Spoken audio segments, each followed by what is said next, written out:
お待たせいたしました。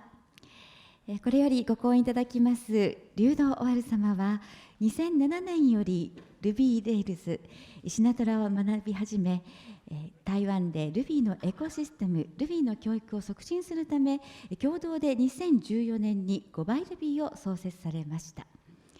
Ruby 台湾コミュニティ、Ruby カンファレンス台湾、そして Rails ガールズ台北の主催者として活躍なさっています。本日は My Experience of Ruby Education in Taiwan と題してご講演いただきます。それではどうぞよろしくお願いいたします。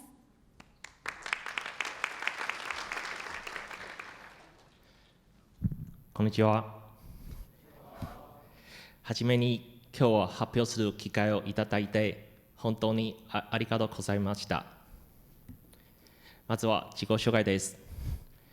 私は木凡邓と申します。本名は龍道オアルです。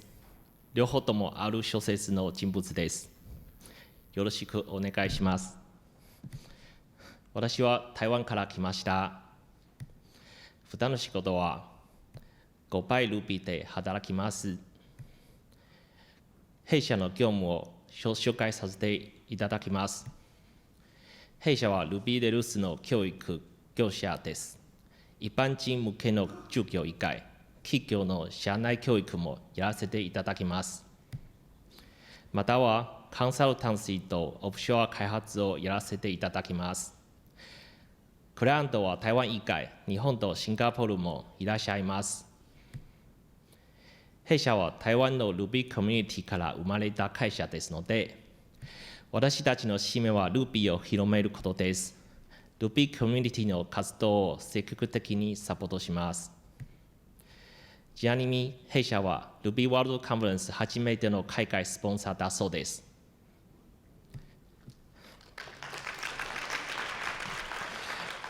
大変失礼いたしました。私の日本語は上手ではありますので、ここから英語で話します。よろしくお願いします。I'm going to talk following topics. First, introduce Taiwan's Ruby community and the employment market of Ruby programmer in Taiwan, and then present our course and curriculum around Ruby and Rails. Let's describing my findings in teaching Ruby. Ruby Taiwan community is the biggest, also the one with longest history in Taiwan. There are many kinds of Ruby community events in Taiwan. Ruby Tuesday is the oldest meetup event of Ruby Taiwan community. Usually, we invite 1 or 2 speakers to share topics about Ruby for 30 to 60 minutes. This gathering has already been held for 33 rounds since 2008. Taipei.rb is a meetup like Ruby Tuesday, but with softer topics like how to get overseas Rails job or how to work remotely. RubyConf Taiwan is the most international programming language seminar in Taiwan. In last gathering, which was held 2 months ago, we had finished 31 sessions, 9 Latin talks by speakers from 10 countries, and attracted 300 attendees from 20 nationalities. As RubyWorld Conference and Ruby Kaigi, we also offer Chinese to English simultaneous interpretation service for foreign participants. We have received a great deal of help from friends in Japanese Ruby community. Let me express my gratitude to you all. As the chief organizer, I'm really looking forward more and more Ruby friends coming from overseas in our future events. Rails Girls Taipei is a female programming workshop with a huge scale in Taiwan. We have successfully nurtured more than 300 alumni in the past 5 events since September 2013, and we are going to have the 6th event next week. Rails Girls Weekly is a spin-off event of Rails Girls. We invite community members to teach series of fundamental passages like basic HTML, Ruby, and JavaScript. This event is overall 6 weeks in a row, conducted once a week on Tuesday evenings. We have already undergone 3 sessions this year. This is a chronicle timeline of Ruby community's histories. In 2006, a small group of people began discussing or talking about Ruby or Rails at open source community events. In 2008, Ruby Taiwan community was established and started organizing events. In 2010, by encouragement from Takashi Masayoshi, we organized the first RubyConf Taiwan. Also, Takashi-san and Kakutani-san spoke at the gathering. In 2012, we had Mars as keynote speaker on third RubyConf Taiwan. In 2013 September, the first Rails Growth Taipei event had attracted 330 applicants. In 2014 April, we had Mars and Linda talking at fourth RubyConf Taiwan. 2 months ago, RubyConf Taiwan achieved its 5th anniversary.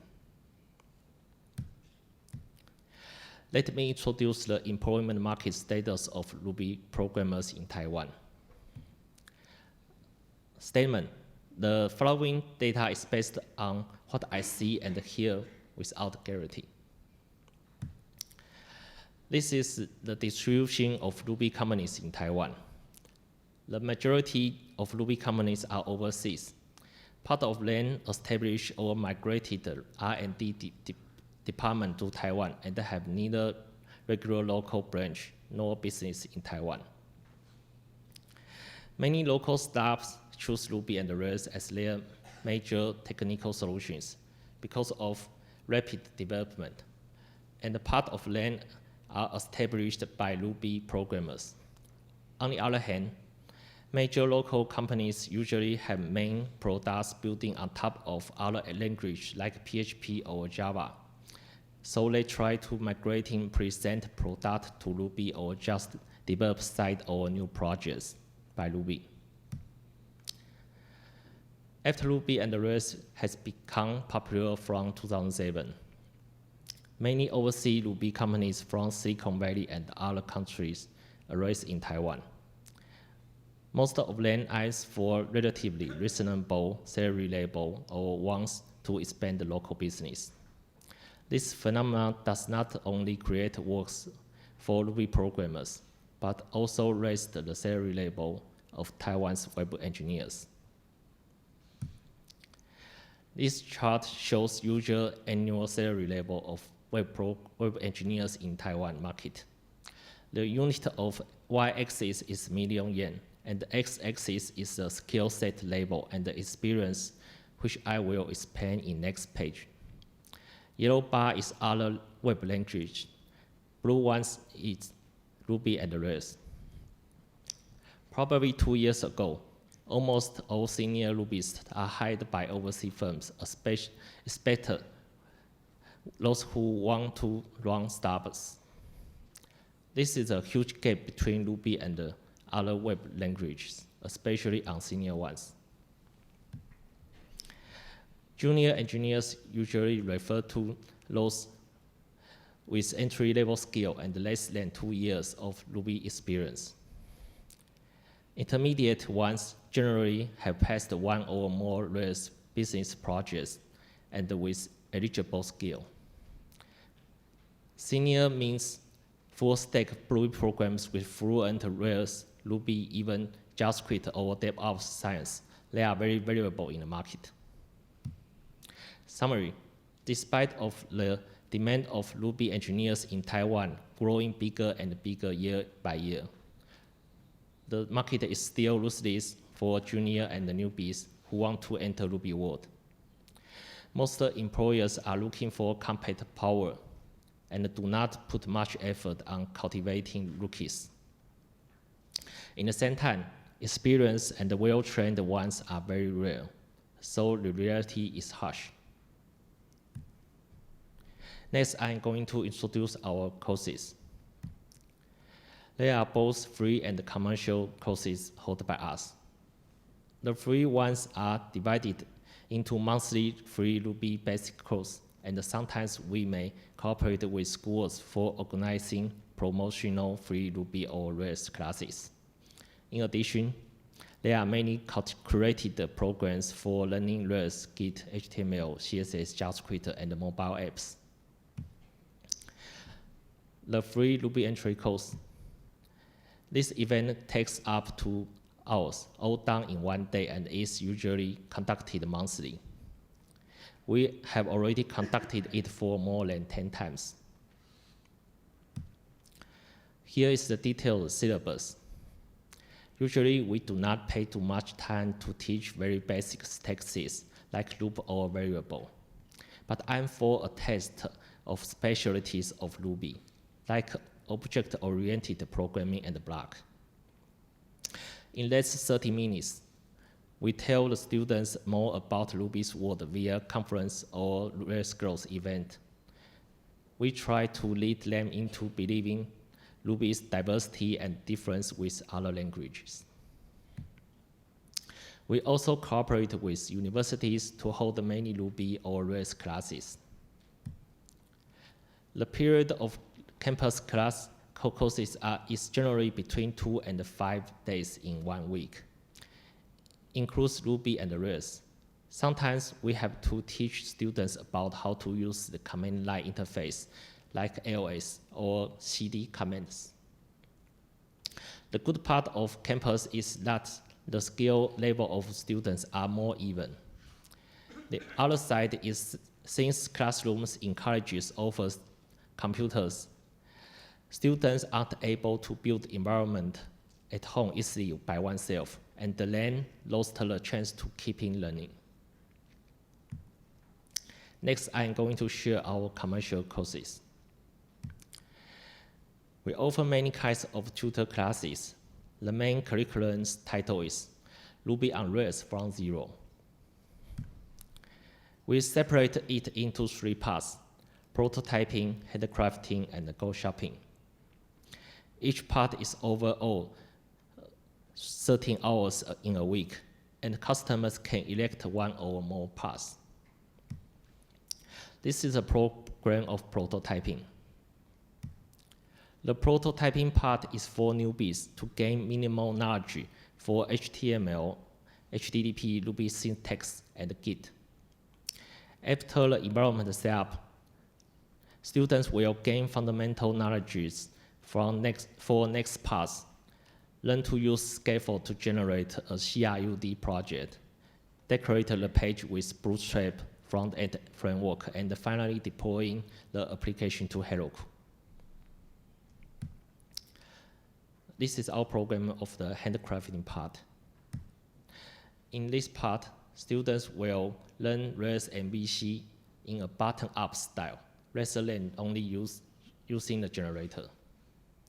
For example, in the controls part, we will first create a non-REST controller with 2 actions, and then write corresponding view files by hand.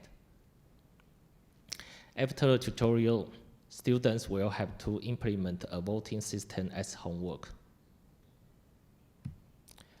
The last part is go shopping.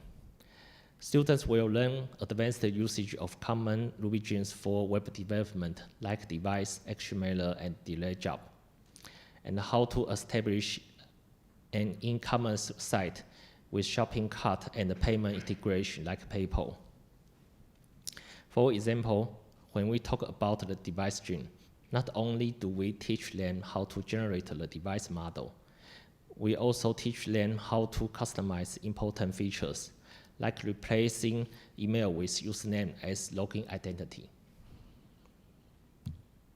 This is how we assign homework.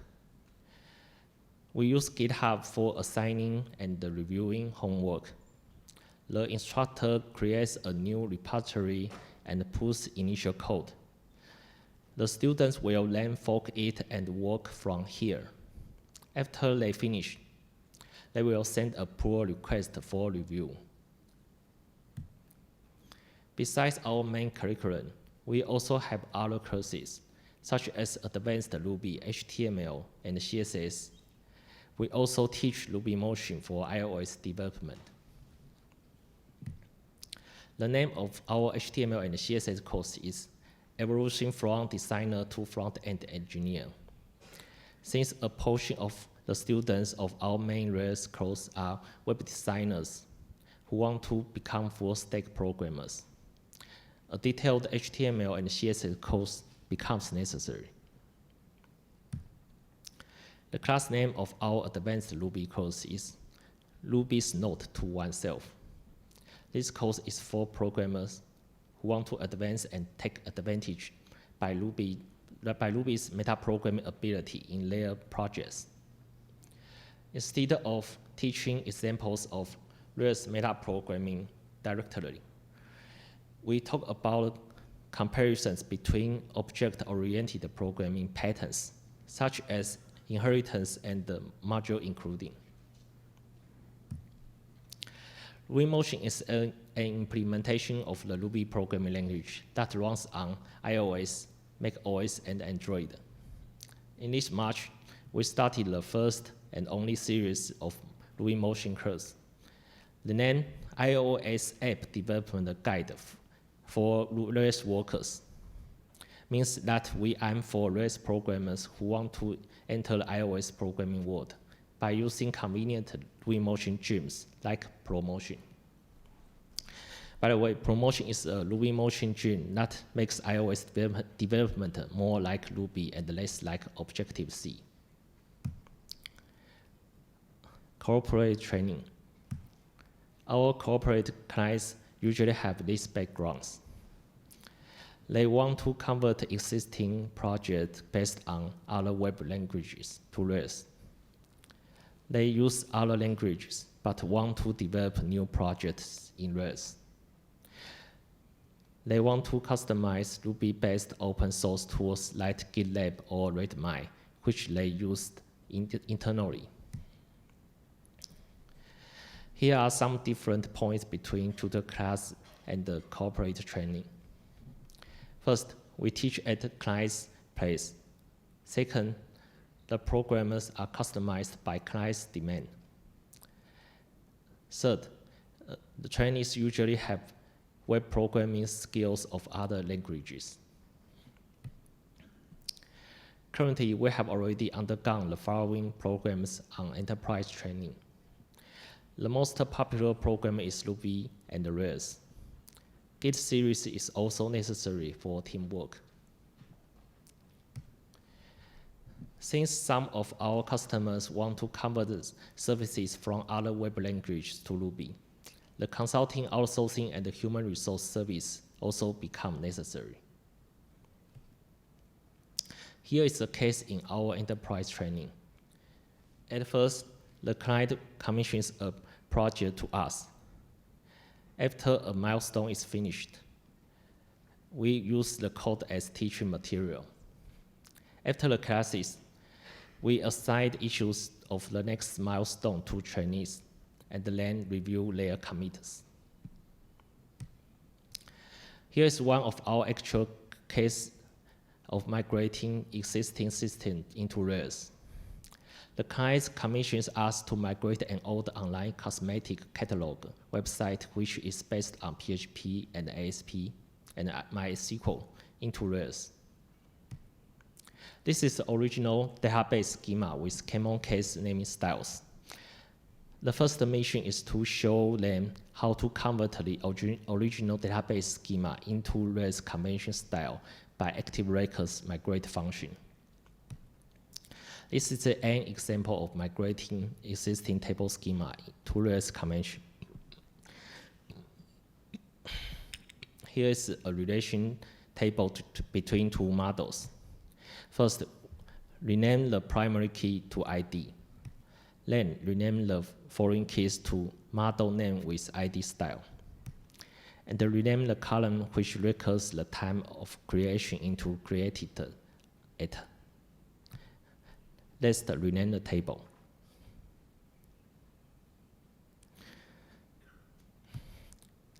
The last section is about my findings on teaching. Of course, we have problems in class. The biggest problem is about environment building. Here is the chart of the operating system distribution of our classes. In fact, environment building is always a pain, even for Mac users. Sometimes it spends too much time and delays the following instructions. I have tried many workarounds for Windows. The common solution is to install Linux on virtual machines, but it's difficult to keep students' motivation by this approach. Rails installer is great, but Windows command line interface is not. Therefore, I prefer to use Cloud Web IDE platforms like Nitros.io or C9.io. The best benefit of Cloud Web IDE platforms is that we finally do not have to work on students' computers anymore. But since these service providers are commercial and we usually use the free plan, there are many limitations like lower computing resources and the restriction to SSH. The most serious problem is that the bootstrap process takes a very, very long time, or even idles when many instances are being created in the same time. To prevent this, we ask students to register for these services beforehand. The next problem is the inconsistency on students' skill level. 60% of our students do not have web or programming experience. Also, more than 60% of them do not have Git experience. We have three kinds of students. Total novice of web programming, experienced web programmers, and the rest beginner who wants an instructor to help with exercising and practicing. This is why we split our Rails curriculum into 3 parts. Doing this helped us greatly improve on enrolling students. The next problem is about student feedback. Students are usually shy to ask questions in class and need time to internalize what they learned in class.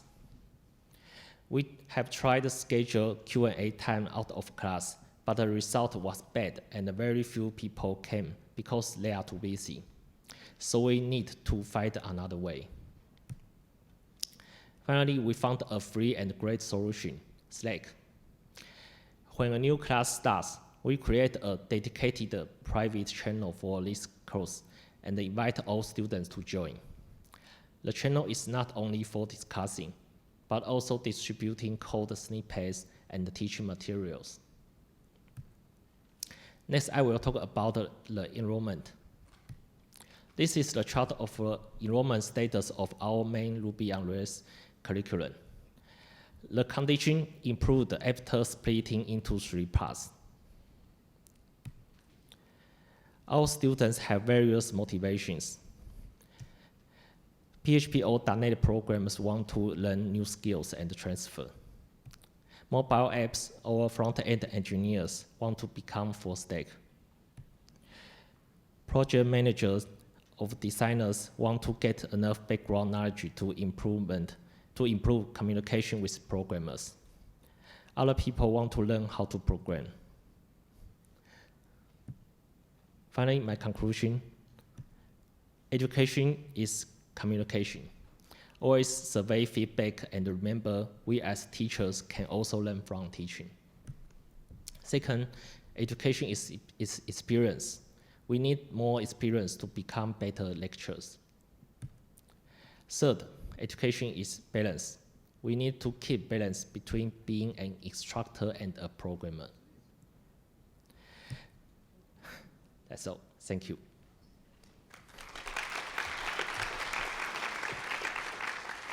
ありがとうございました。それではご質問のある方いらっしゃいましたら挙手をお願いいたします。ご質問ある方いらっしゃいませんでしょうか。